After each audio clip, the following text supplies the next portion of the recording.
শীতের সকালে কোথাও যেতে খুব ভালো লাগে। এই যে রোদটা, এটা গায়ে লাগলে দারুণ লাগে। সকাল সকাল উঠে আমাকে পাগল ঠাগল যা খুশি বলছে। আরে রাস্তার মধ্যে আমার হাত টেনে ধরছে, আর আমি ধাক্কা দিয়ে দিলে কি করবো? আমি বলছি দাঁড়াও, আমি ব্লগটা স্টার্ট করবো, আমার সাথে সাথে চলো। ব্লগের জন্য তুমি টোটোর ধাক্কা খাও, গাড়ির ধাক্কা খাও, কোনো ব্যাপার না, ব্লগটা হতে হবে। By the way, good morning. আমরা এখন বেরিয়ে যাচ্ছি এইমস। আজকে বাবার কিছু রিপোর্টস দেখানোর আছে, তো সেই জন্যই যাচ্ছি মেনলি।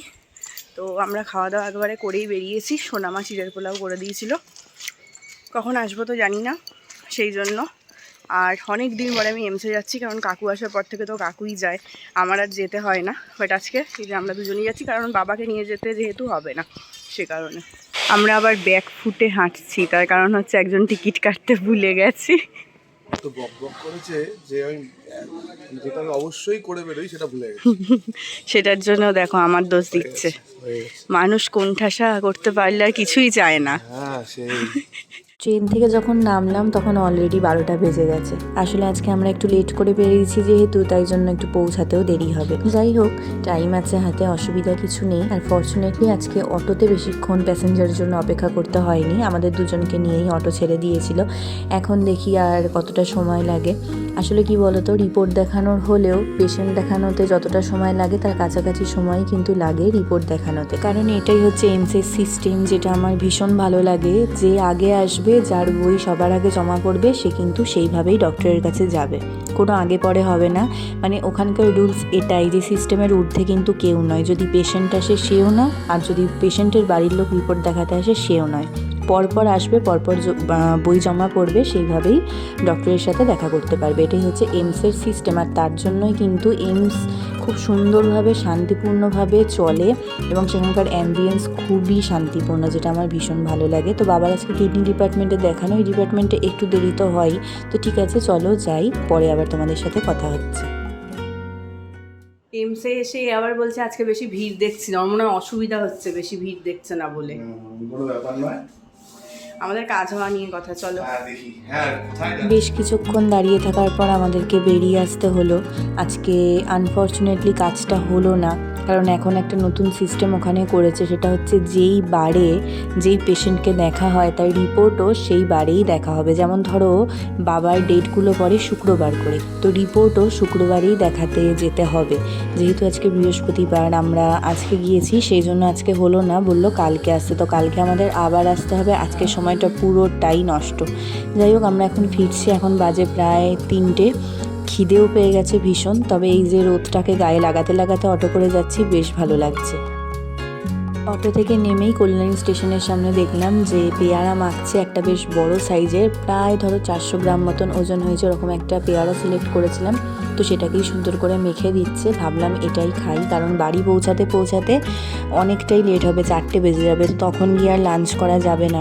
খিদেও পেয়ে গেছে বেশ জোরে, কারণ এখন না প্রায় মিনিট 20-25 মতন কোনো ট্রেন নেই। সেই 3:30টের সময় ট্রেন, আর বাড়ি পৌঁছাতে পৌঁছাতে স্বাভাবিকভাবেই 4টে হবে।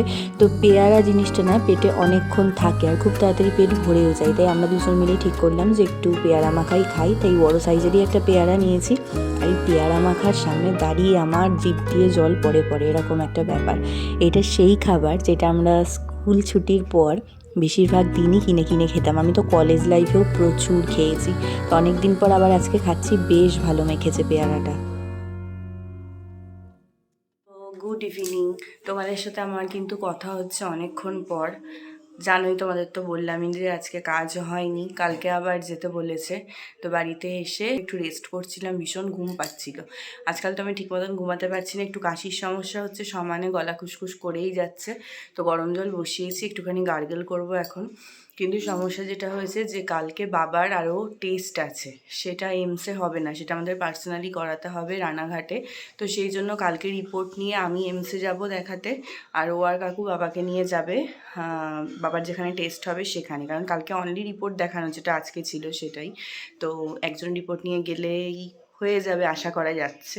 তো সেই জন্য কালকে আমি চলে যাবো, আর ওরা বাবাকে টেস্ট করিয়ে দেবে। এই আজকে মানে না হওয়াটা একটা ভজঘট হলো। যদি জানতাম যে আজকে হলো মানে হবে না, তাহলে আজকে টেস্টটা বাবার করিয়ে নেওয়া যেত, তাহলে কালকে খুব সহজ হতো ব্যাপারটা। ঠিক আছে, কি আর করা যাবে, দুজন দুদিকে এইভাবে গেলে আশা করছি ঠিকঠাকভাবে হয়ে যাবে। বিয়ের সময়ও আমার গলা ভেঙে সে আওয়াজ আর কেউ শুনতে পাচ্ছিল না। তো তখন থেকে এই যে ওর ডিসপ্রিন কেনা শুরু হয়েছে, এখনও আমার ডিসপ্রিন কেনার দায়িত্ব সেই বহন করছে। তো আছে যখন ভাবলাম এটা দিয়েই গার্গেল করি।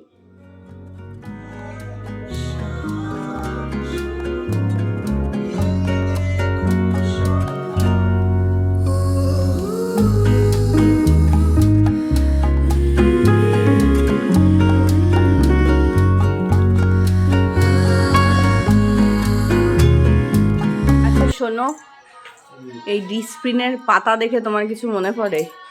আমার গলা ব্যথা হলো, তুমি যদি গার্গেল করো। না, কবে কিনেছিলে প্রথম? যখন প্রথম গলা ব্যথা হয়েছিল। না, সেটা কবে?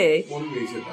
বিয়ের পরে সেই আমি বোবা হয়ে গিয়েছিলাম না প্রায়। ও আচ্ছা আচ্ছা। গলা দিয়ে সরই বেরোচ্ছিল না বিয়ের সময় থেকে। হ্যাঁ।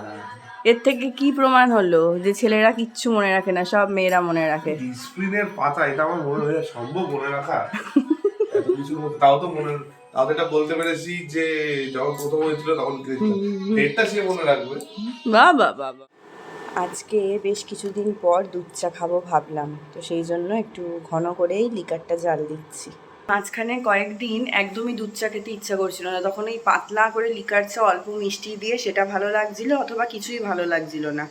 আর আজকে আবার দেখলাম একটু দুধ চা খেতে ইচ্ছা করছে, তাই বানাচ্ছি। আর বাবাকে হেলথ ড্রিঙ্কস দিয়ে দিয়েছি। এখন আর চা দেবো না, সোনামার কাকু দোকান থেকে ফিরলে তখন আরেকবার চা হয়।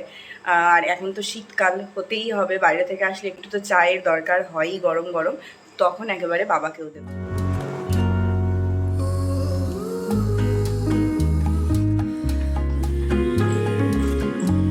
চলো মহারাজকে দিয়ে আসি। না, এ কি তুমি ফ্যান চালিয়েছো এত স্পিডে? এটা হতে পারে একে দুয়ে? বেশি গরম না, তোমার ধারে কাছে থাকলে আমার নিউমোনিয়া হয়ে যাবে, আমি পালাই বাবা। সব সময় বাড়িতে এই নিয়ে ওর সাথে আমার ঝগড়া। একজন বলবে খুব আস্তে একদম স্লোলি একে দুয়ে ফ্যান চলবে, আর একজন বলবে একদমই চলবে না। কে চলবে আর কে চলবে না তোমরা তো বুঝতেই পারছো। তো এইটা হচ্ছে সবসময়কার চিত্র এখন আমাদের বাড়িতে। একটা পাপড়ের প্যাকেট কিনেছিলাম, বাবাকে দিয়ে আসি। লিজিয়ে টাইম পাস। আজকে রাতে খুব একটা বেশি কিছু করতে হলো না, এখানে ভাত গরম হচ্ছে, এটা আমার আর বাবার জন্য। ভাত যা আছে আজকে আমারও হয়ে যাবে, ধোয়া বেরিয়েই গেছে। আর এইদিকে সোনামা ওই বেলায় একটা কপির ডাঁটা মূলো টুলো দিয়ে পাঁচমিশালির তরকারি করেছিল, সেটা একটু বাবার জন্য রেখে দিয়েছে ভাত দিয়ে খাওয়ার জন্য। আর মিন্ডি যেটা বানিয়ে রেখেছে সেটা হচ্ছে এই যে ফুলকপি আলুর ডালনা, একদম বড় করে বানিয়ে রেখেছে। আর যেহেতু স্টিলের থালায় রেখেছে, আমি ওই জন্য ইন্ডাকশানে বসিয়ে গরমও করে নিয়েছি। আর এটার সাথে সাথেই যাতে এটাও গরম হয়ে যায়, তাই এর ওপর এটাকে রেখে দিয়েছি, মানে একসাথে দু তিনটে জিনিস গরম করার নিনজা টেকনিক।